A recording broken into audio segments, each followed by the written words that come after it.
Food when traveling. So you're away with work, you're staying in hotels all week, and you're getting angry because you know that you're putting on weight, you're feeling uncomfortable, your energy levels aren't up, and you're not on top of your game because of your health, and it's taking its toll. So the number one and most important thing is to get your food right, and that can be the hardest thing when you're on the road, when you're away from home 3, 4, 5 nights a week sometimes.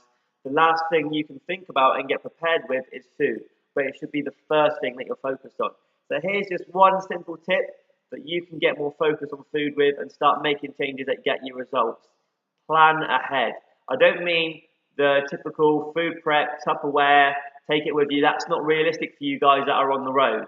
What you need to be focusing on, and what I would advise, is actually planning ahead in terms of looking at restaurants that are near where you're going to be. Most of you know the areas fairly well now that you're going to. You're working in similar areas, you're going to similar projects, similar buildings that you are aware of. You can plan ahead. You can Google it, get on Google Maps, or you even know where the shops are. You're just not consciously thinking about it. So what shops can you go to get things like wraps, salads that are easy to eat during the day?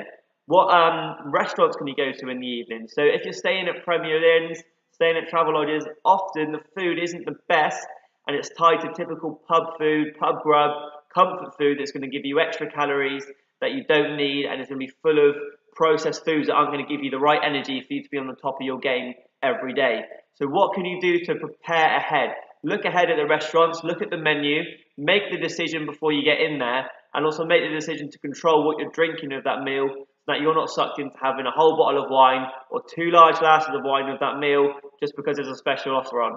Have a little bit of discipline, spend 5 minutes the night before planning ahead of where you're going to be that next day to get better food in your system and feel more energized. It's Jack from Brightside PT. Hope you found it useful.